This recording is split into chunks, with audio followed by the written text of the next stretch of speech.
All right, so some of the obstacles to audit readiness, right? What are we looking at there?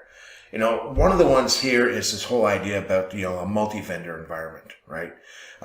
We don't have an environment anymore where we have, say, a single vendor that rules our entire network. We may have different firewall vendors, we might be using different cloud infrastructure, whatever it is. We now have a position where we're using kind of best of breed. And that does create its own challenge, right? And also, if we want to compound that with this constantly evolving threat landscape, it really makes it difficult to keep up with new risks. And ultimately, audit is about ensuring that the program that we're managing is helping to reduce and eliminate risk. So that's one of the areas, multi-vendor environment. The other one is fragmented visibility. This kind of goes hand in hand with the multi-vendor environment. When you have different environments, we have cloud, we have different firewall vendors, we have different SDN solutions, whatever it happens to be, they each have their own console. And now we get into the process of swivel chair management, and that becomes very both time consuming and problematic because, it's hard to find individuals skilled at every single management platform that's out there. So what we end up seeing is that with this fragmented visibility, because visibility is what the premise of security is, you have visibility. With this fragmented visibility and over these various policies and where they're being enforced, this leads to compliance gaps and potentially to vulnerabilities in your environment. The other thing that we see, a lot of the customers that come and see us is that they're using a manual process. And that manual process, for instance, when it comes to measuring risk, sometimes it's a very subjective means of measuring risk, and it's not well documented.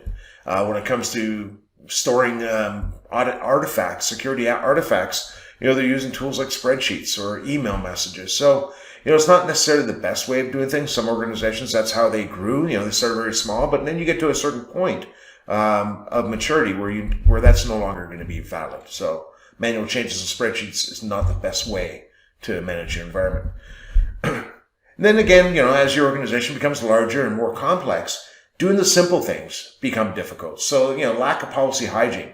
If you don't have visibility across your entire environment, and you can't see that you have to do cleanups or, unused rules or disabled rules, or for that matter, rules that haven't been, or have violations. They violate my compliance and I have to correct them.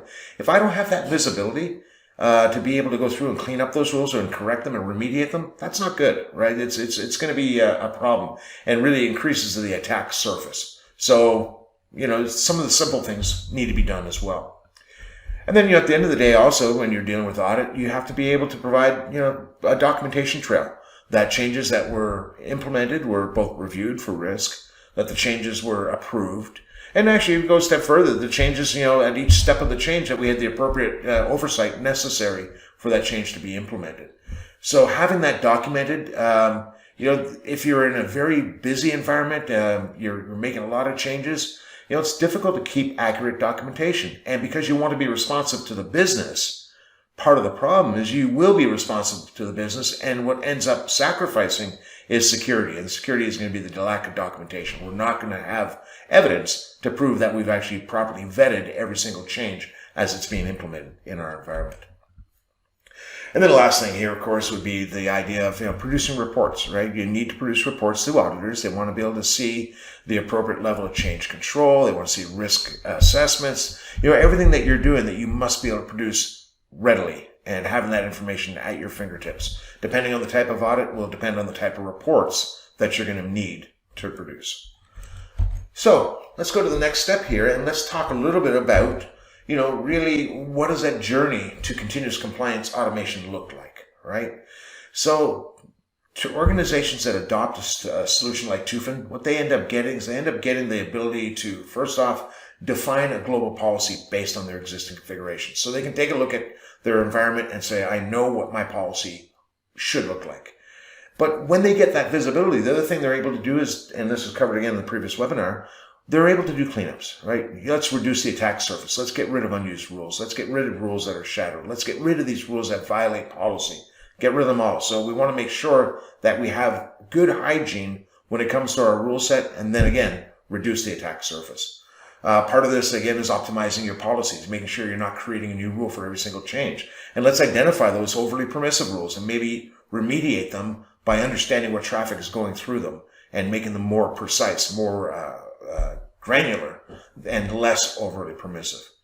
And this goes to the other part, centralized segmentation management, right? We have a segmentation policy that we want to make sure that we are measuring, we are measuring across our hybrid environment, that we are measuring each security policy on different devices, different firewalls, in the cloud, whatever it happens to be, that we are effectively measuring the segmentation policy to make sure that those devices are following our corporate mandate when it comes to segmentation. What's allowed to talk to what?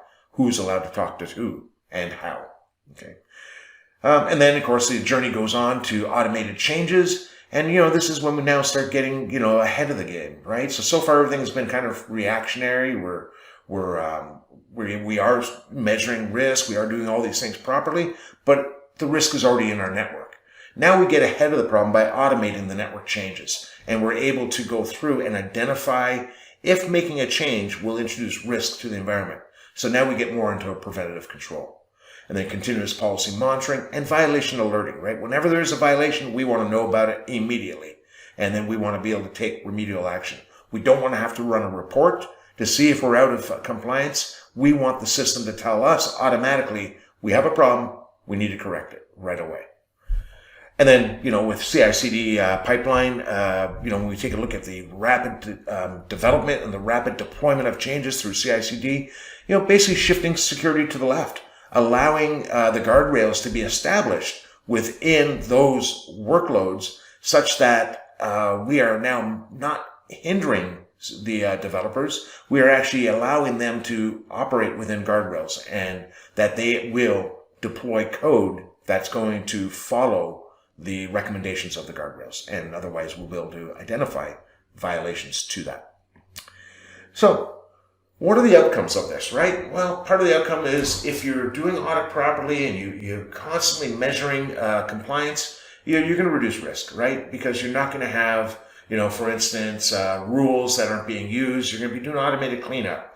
You're going to be measuring compliance all the time, so you're not going to have risky rules that are out there. So risk reduction, that's important. Faster, safer application delivery. As we just mentioned, by establishing the guardrails earlier, it allows the developers to be able to automatically provision changes, so they can automatically provision the changes necessary for their applications to operate, but also to make sure that they are operating within the guardrails established. Increase operational efficiency without headcount. As your organization grows, automated solutions scale automatically. So they're able to scale out to be able to meet even the largest organizations today. And doing that with people is just not practical nor cost effective. And of course, the fringe benefit here is your audit is going to be ready all the time. You can demonstrate through continuous compliance monitoring that you are audit ready all the time. Faster, safer digital transformation, reduce costs with fewer outages and failed audits, right? And when we take a look at failed audits, there are costs associated with that, which are real. For instance, energy companies, when we look at NERC compliance, some of those fines can be $1 million per day per violation. So it's real costs involved there.